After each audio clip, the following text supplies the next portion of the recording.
15वीं सदी की यह कहानी है। किसी एक गांव में बहुत ज्ञानी पंडित रहा करता था। पंडित आजू बाजू के सारे ही गांवों में बहुत प्रख्यात था और इसी वजह से धनवान भी। पंडित का परिवार ज्यादा बड़ा नहीं था। पंडित अपनी पत्नी के साथ अपने बहुत बड़े घर में अकेला रहता था, क्योंकि पंडित को कोई बेटा था नहीं और एक बेटी थी जिसका विवाह पास के गांव वाले एक श्रीमंत लड़के से हो चुका था। पंडित ने शादी से पहले अपने होने वाले दामाद की अच्छे से जांच पड़ताल की थी और अपनी बेटी का भविष्य भी ठीक से पढ़ा था, तब जाकर उसने बेटी की शादी की थी। लेकिन चंद सालों में ही पंडित का दामाद बुरी आदतों के चंगुल में फंस गया। जुआ और शराब की बुरी लत ने उन्हें सड़क पर लाकर रख दिया था। अपने बेटी की ऐसी दुर्दशा देखकर पंडित की पत्नी काफी दुखी होती थी और अक्सर पंडित को कहा करती थी, तुम जाकर उनकी मदद कराओ। पंडित हमेशा अपनी बीवी को यह कहकर उनकी मदद करने के लिए मना कर देता था कि अभी कुछ समय तक उनका बुरा वक्त चलना है। हम चाहे कितनी ही कोशिश कर ले, जो उनके नसीब में नहीं है वह उन्हें नहीं मिल पाएगा। पंडित की ऐसी बातों से उसकी पत्नी काफी दुखी हो जाया करती थी और मन ही मन सोचती थी कि कैसा स्वार्थी पिता है, अपनी बेटी को इतने कष्टों में देखकर भी उसकी मदद करने के लिए मना करता है। आखिर भगवान ने जो इतना सारा धन धान्य दिया है उसका क्या करेंगे, हमें कोई और औलाद भी तो है नहीं, ले देकर एक यही बेटी है और उसके लिए भी कुछ नहीं करेंगे तो किसके लिए करेंगे। पंडित ऐसा नहीं सोचता था।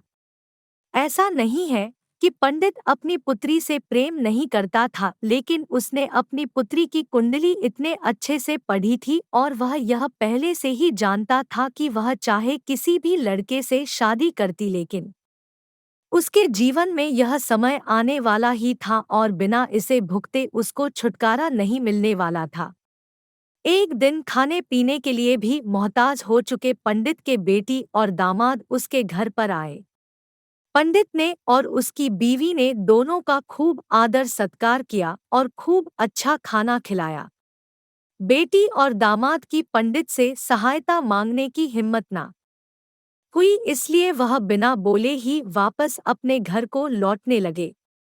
लेकिन माँ तो माँ होती है, पंडिताइन से रहा नहीं गया और बिना पंडित की इजाजत के उसने चोरी छुपे बूंदी के लड्डू बनाकर उसमें सोने के सिक्के रख दिए और बेटी और दामाद को दे दिए, ताकि बेटी और दामाद की कुछ आर्थिक सहायता हो सके।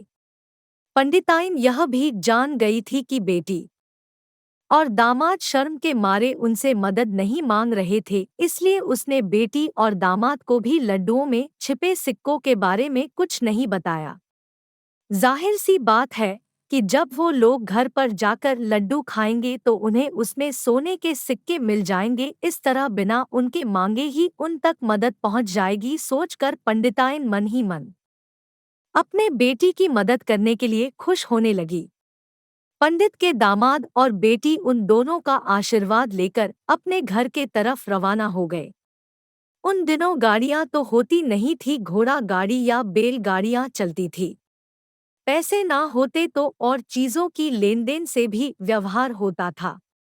बेटी और दामाद का गांव पंडित के घर से कोसों दूर था। फिर भी पैसों की कमी के चलते वह चलकर अपने गांव की तरफ निकल पड़े। थोड़े दूर ही चले थे कि पंडित की बेटी के पैर में मोच आ गई और अब उसको चलना भी मुश्किल हो गया।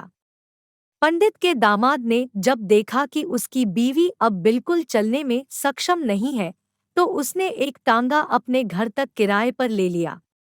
दोनों पति पत्नी टांगे में बैठकर घर तक पहुंच गए, लेकिन टांगे वाले को देने के लिए उनके पास पैसे थे नहीं, इसलिए पंडिताई ने जो बूंदी के लड्डू उन्हें दिए थे वही किराए के तौर पर उस टांगे वाले को दे दिए। टांगे वाला बूंदी के लड्डू को लेकर वहां से चला गया। टांगे वाला अपने घर की तरफ जा रहा था, तब उसे एक हलवाई की दुकान दिखी। उसने सोचा कि थोड़े से बूंदी के लड्डुओं से मेरे घर के लोगों का पेट थोड़ी भरने वाला है। इससे अच्छा मैं इन बूंदी के लड्डुओं को बेचकर उनसे कुछ चावल खरीद लेता हूँ। टांगे वाले ने बूंदी के लड्डू हलवाई को बेच दिए। जिस गांव में वह हलवाई रहता था उसी गांव में एक आदमी ने अपने घर पर पूजा रखी थी और उसी पंडित को उस पूजा के लिए बुलवाया था। पूजा में लगने वाले प्रसाद के लिए उस आदमी ने उसी हलवाई से बूंदी के लड्डू लिए जहां पर उस टांगे वाले ने बेचे थे। हलवाई ने भी उस आदमी को टांगे वाले से खरीदे हुए लड्डू ही पहले दिए ताकि वह खराब ना हो जाए, क्योंकि वह नहीं जानता था यह लड्डू कब बने हैं। पूजा खत्म होने पर दक्षिणा और बूंदी के लड्डू लेकर जब पंडित अपने घर आया और खाना खाने बैठा तो प्रसाद में लाए बूंदी के लड्डू खाते वक्त लड्डू से सोने का सिक्का निकला। इस घटना को देखकर पंडिताइन की आंखों से आंसू बहने लगे। पंडित ने जब पंडिताइन से उसके रोने का कारण पूछा तो पंडिताइन ने पंडित को सब कुछ बताया और पंडित से उनकी बातों पर भरोसा न करने के लिए माफी मांगी। पंडित ने पंडिताइन के आंसू पोंछे और कहा कि तुम्हारी तरह मैं भी हमारी बेटी को बहुत प्रेम करता हूँ, लेकिन अगर हम उसकी अब मदद करते हैं तो दामाद हमसे हमेशा ऐसे ही मदद की अपेक्षा रखेगा और अपनी बुरी आदतों को कभी नहीं छोड़ेगा। पंडिताइन भी अब पंडित की बातों से सहमत हो गई। 2-3 महीने बीत गए।